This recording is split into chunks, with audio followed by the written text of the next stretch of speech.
So thank you all for being here and listening to us. I'm going to. So it doesn't work, right? So you have to turn it on. Oh yes. Yeah. Thank you.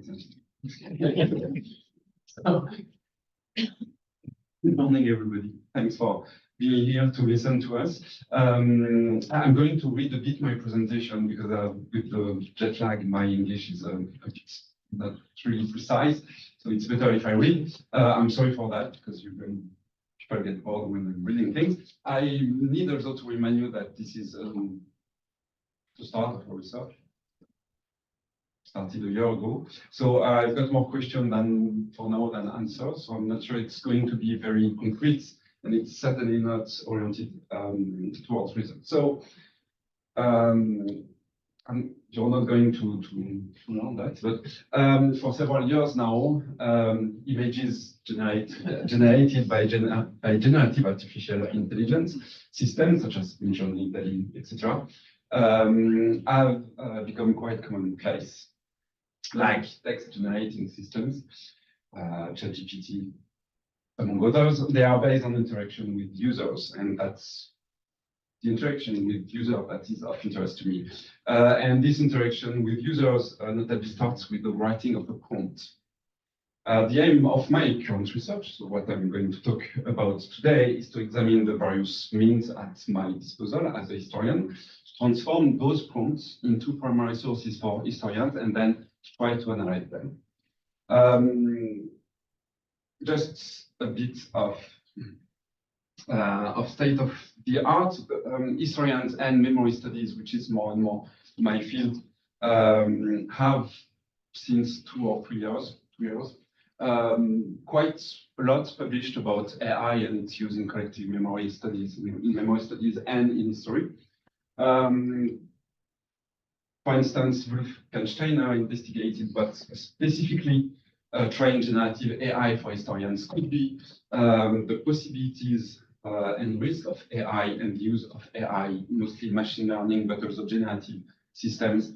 In Holocaust studies, for instance, were analyzed by in Open Forum of Eastern European Holocaust Studies, coordinated by Nicolas McCartick, and they showed that there were a low adequacy between the responses of some of the generative AIs to Holocaust research. And then Daniel Hutchinson, so that those are only some examples, there's more literature, has studied a small online software where you can try to guess what generative AI systems know about history. But none of them have investigated what the users are telling to those systems, so the prompts.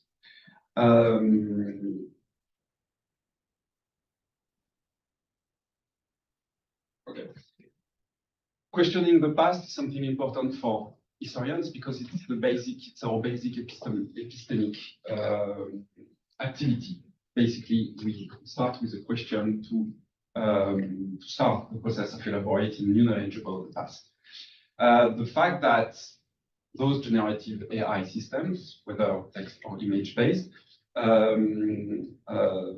are based on prompts, which are often explicit or implicit questions, should hence get our attentions, because some of those users will question the past through prompts, and that's what is of interest to me. And those systems are huge incentives to question the past, to question our world and the past in particular. Whereas they are described as stochastic parts, which means that they are epistemological. There's no sense of truth-like knowledge in the way they are working. So if we consider what those systems are based on, code training datasets, for instance, the inputs they need, prompts, the outputs they generate, images, text, then those systems are generating numerous primary sources that we should have a look at. And those artifacts, those primary sources, probably tells us a lot about the very near past of our societies, and also, which is the focus of my research, how people are looking at the past, are considering the past. in my current research, so I will focus on prompts relating to the past, and I consider them as sort of open doors to the user's imagination about the past, but also as the result of a negotiation between those users and the machine and the generative AI system. Because basically, when users do not get what they want, then they modify the prompts to get what they want. And sometimes you've got several steps like that until the user has what he or she wants, or until he or she gets bored.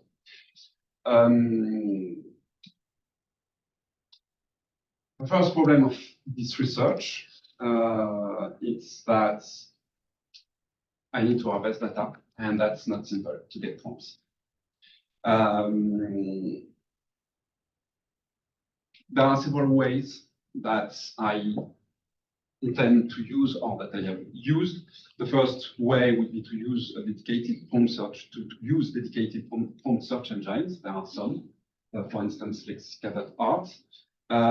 But that causes several methodological problems. Either they are keywords based, and in that case, I need to define a list of keywords. So to define the past, in fact, through a list of keywords, what I mean by the past through a list of keywords, and that's not that easy. Or they are semantic, and in that case, they are black boxes. So I don't know why they send me the results that they send. The second pass would be to directly do what those search engines are doing, which means collecting data directly on Discord. Why Discord? Because it's been used by several of those systems as an interface to their generative AI system. That can be done with some ethics considerations, and that can be done through a bot to respect Discord terms of use. The third path is to use existing data sets. There are some. For instance, thanks to Stable Diffusion, because Stable Diffusion is open source, and they publish some databases of prompts, including the Priya database that I'm using now. Other solution would be to set up my own system, an adapted large language models or diffusion system, fine-tuned on some historical sources, and to ask users to use it in exchange of some of their data, or to ask the AI firms, but I think that they really don't care about that kind of research, let's be honest. There's no perfect solution, and probably it's important to mix all of them.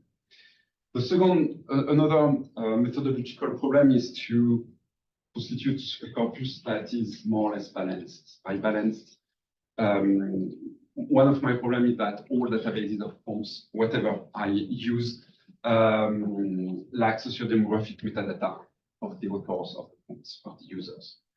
So I don't know who I am studying. And then I need to define what I mean by past, and that's much more complex to obtain a corpus that could be a bit balanced. Just a few words to conclude about how I intend to analyze the data. This is just an analysis that I did a year ago on a sample corpus of something like 2,000 prompts, so not a lot.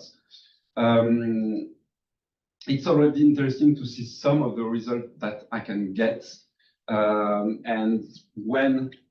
So it's a corpus that is related to Europe and the European Union and its past. And you see that references to the past in the prompts can be of different nature. That can be in the style. Usually when you want an image, you have a prompt, and in the prompt, at the end of the prompt, you give some indication about the style of the image. And for instance, one popular style when there is a reference to the past is Soviet propaganda. The references to the past can be mixed with elements of the current or recent news. You see Marine for Marine Le Pen, you see Nigel Farage, for instance. And there are lots of prompts and images with references to the past that are linked, for instance, to the Russian aggression against Ukraine. Then you see that the notion of Europe can be linked to a precise period of time, usually in Middle Ages. And that makes sense if you understand right-wing theories about Europe. And there are some historical concepts that are obviously linked to European history, which is basically empire and war. And I think I'm done with my 10 minutes, so I will stop there.